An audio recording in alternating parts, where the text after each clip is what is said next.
Hello people there in FM, which is probably not, but if you happen to stumble upon this video, today we are doing 32 predictions for 32 teams.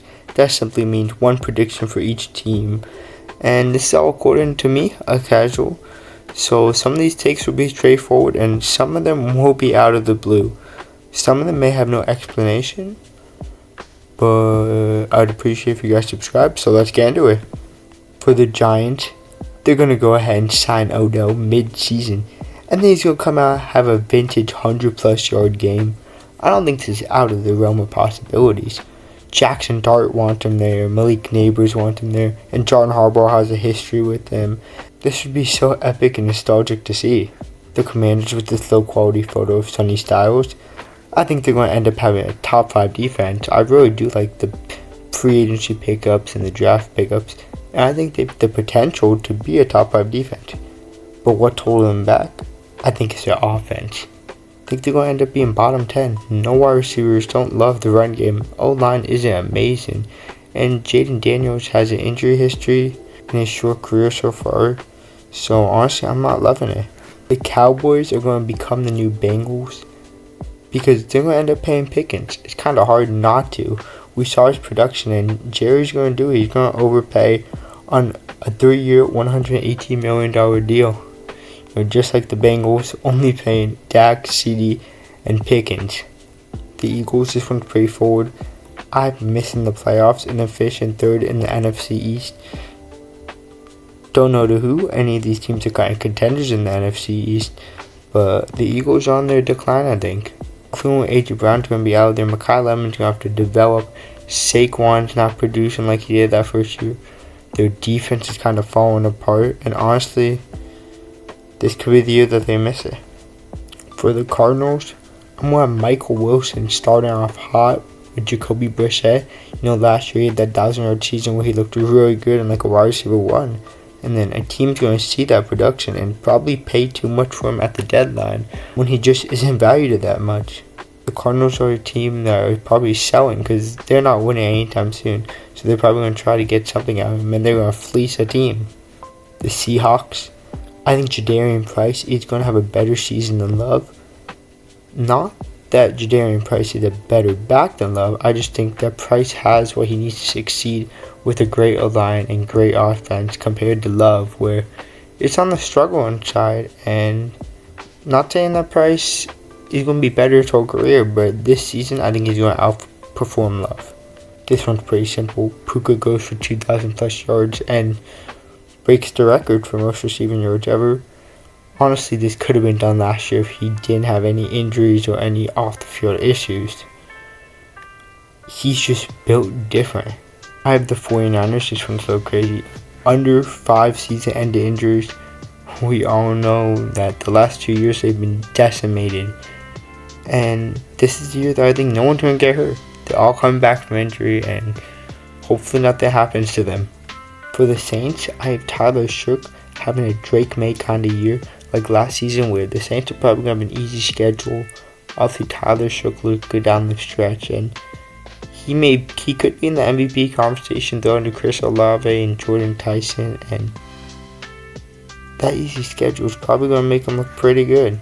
For the Panthers, I have Sam Heck as a day 1 starter. They ended up drafting him in like the 5th round, but I think Sam Heck could easily be the best center in this draft class, and I think he's going to end up starting for them straight out of the gate. The Falcons, I have that Bijan is going to have over 1,800 scrimmage yards. I think this is definitely realistic and could really happen because they're not going to be throwing the ball a lot because their QBs aren't amazing. Just hand it off to Bijan every time. He could be a factor in the running and the receiving game. And honestly, he could lead all running backs this season. The Buccaneers, I think this is Baker and Todd Bowles last season in Tampa. I think they're not going to meet the expectations. Bowles should have been out there last season. And then Baker, he had that resurgence, MVP run, but I think it's over for both of them. For the Ravens, I think Mark Andrews gets traded at the deadline. I've been saying this for months, but Mark Andrews is not a reliable tight end anymore. He drops important balls, and Lamar Jackson needs someone good to throw it to. I know their backups aren't amazing anymore. They probably should end up keeping Likely and getting rid of Mark Andrews, but they didn't. But I still think he's getting dealt. For the Browns, I have the most Cleveland Brown thing of all time, and them having all four of their QBs start a game between Deshaun Watson, Shedeur Sanders, Dylan Gabriel, and Taylor Green. I think it's definitely possible with their recent trends. For the Steelers, I have Will Howard starting over 1.5 games for them. I think that even though Aaron Rodgers is 95% coming back, he still may miss a game or two. He's up there in age. Even last season, he missed a few games. And I think that Will Howard is going to end up being that QB2 instead of Mason Rudolph. Honestly, I think Rudolph is getting cut since they drafted Aller. For the Bengals, I have that their defense holds opponents to under 21.5 points a game. Obviously, last season, it did not look good. They allowed 28 points a game. But I think their defense they actually get a lot stronger with free agency additions and draft additions, including Cassius Howell, Dexter Lawrence, Shamar Stewart. And, obviously 21.5 points is anywhere close to first, but it's definitely a big improvement. The Miami Dolphins, I think they're personally going to be the worst team in the league, and I think they're going to be that all season, and they're going to have the number 1 overall pick. But then, like a team does every year, they're accidentally going to win in week 17 and then lose the number 1 overall pick to another team. This is just such a Miami Dolphins thing to do. And honestly, it's a thing that we used to the Giants doing, but I think this would be really funny. For the Jets, I have that Geno Smith is going to get benched in week 8 because they end up starting 1-6. I don't know what they were thinking going to get Geno Smith. Geno Smith cannot play QB. We saw what he did last season with those 20 picks. And I think they're trying to tank anyway. But they're going to probably put someone in Cade Klubnik and just see what he could do after this horrible start. For the Bills, I have that their second round pick TJ Parker leads the team in sacks. I think TJ Parker has amazing upside and just didn't produce well at Clemson this season. But he could definitely translate that to the pro level. And including when his teammates are Bradley Chubb, who's extremely washed, they still haven't resigned someone like Matt Milano. I think he has the easy way to be the top sacker in Buffalo this season. Patriots one is pretty simple. Missed the playoffs. They were Patriots' easy schedule last year. That's the only reason they made it. Shouldn't have been the Super Bowl, didn't have the team, lost lots of the players on that team and did not replace them. I think they're easily missing the playoffs, and that's it. Not that their team is horrendous. I think they could come close, but they're going to end up missing it. The Tennessee Titans, I think the running back Nicholas Singleton out of Penn State is going to have over 7.5 touchdowns for that team. Obviously, Singleton wasn't drafted to round 5 due to an injury this season, but he holds the record for the most touchdowns at Penn State as a running back.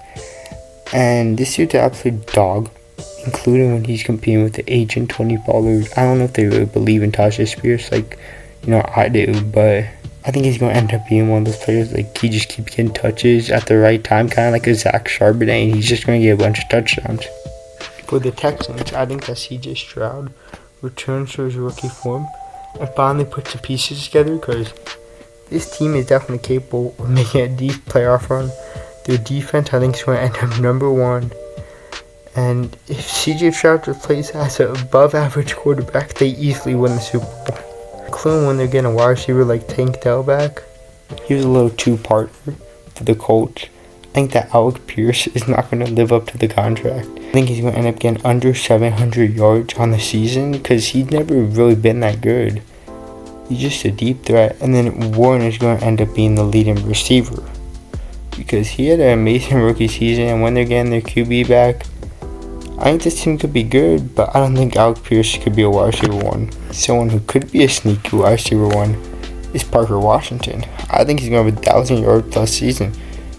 The way he was playing down the stretch with Trevor Lawrence, the connection was beautiful. He was making crazy catches, and he was just having an amazing season. And I could see him having a season kind of like the Michael Wilson season last season, where he just barely gets there, but I think it's achievable. I have 3 words for the Raiders: 9 and 8. Nothing more. I just think they're going to be 9 and 8. They're going to be above 500. Who knows if Mendoza's even going to play? I think they go 9-8 with Mendoza or Cousins. I mean, I think that they have a team good enough. Their defense is good enough. Offense is lacking wide receiver weapon, but other than that, I think just 9-8. For the Chiefs, I have the Chiefs dark magic coming back with them finishing with 11 plus wins with Mahomes top 5 in MVP voting. I don't really have any reasoning or justification behind this. It's just something that the Chiefs would do with their dark magic. And I think that's just how this world works with the Chiefs today. This one's would be a little confusing for the Chargers, but finishing bottom 5 of sacks allowed. So that means that they're going to be one of the best O-lines in the league. You know, this is actually one of the hotter takes because we saw last season in the playoffs Justin Herbert was getting absolutely destroyed. That's because his whole O-line was hurt. His O-line is actually pretty good with Rashawn Slater and Joe Alt. They brought in some other dudes through free agency, and honestly, when all of them are healthy, I think is actually one of the best O-lines in the league. For the Broncos, I'm going to have Nick Bonito leading the whole NFL in sacks. You know, for a majority of the beginning of last season, he was in the league. And I think he definitely has the potential to do it. And what a sleeper pick. No one ever talks about Nick Bonito. They talk about the Micah Parsons, the Will Andersons, the Myles Garrett, the TJ Watts, but where's Nick Bonito? No one respects Nick Bonito. I think they should put some respect on his name. For the Vikings, I don't really know what this means, but 9 redemption arc. Could be good redemption, bad redemption. It's just non-redemption, you know. Who knows if he's going to play, but you know, maybe it's just emotional redemption for posing in this photo. For the Packers, this is a take that I've not heard anyone say, but worst O-line in the league. They cut like all their players during the free agency period and let them walk, and then didn't bring anyone in. And to be honest, I cannot name you one single person on this O-line. Do I think somehow they're going to manage? And they're probably not going to be the worst O-line. The chance of that is probably like 1%. But is it a possibility? Yeah. If they don't fix this issue, it could definitely happen. For the Lions, well, I'm continuing on the decline. The window is closing for the Super Bowl run, and they're going to realize that Ben Johnson carried them the whole time when he was there. And they didn't appreciate him when they had him. They had to win when he was here, and they just let him walk, and now they're probably going to end up missing the playoffs and going back to being 0-17. Sorry, Lions fans. And now over to the Bears for probably maybe a top 5 most realistic one. This video is Caleb Williams becoming the first Bear to throw for 4,000 yards. He was like 50 yards short last season, and I think he could definitely do it this season. Pretty easy, actually. He has some weapons like Colton Love and Luther Burden, Rome Odunze, and they're all young. Even if this doesn't happen this season, it's going to happen in the next few. So that's the 32 predictions for 32 teams. And obviously some of them didn't make sense, some of them did. They were all just, you know, to have a little fun. And according to me, a casual. So if anyone watched this, you know, I very appreciate it. And I'd appreciate a like, subscribe, or comment. And I'll see you guys next year to see if any of these are right.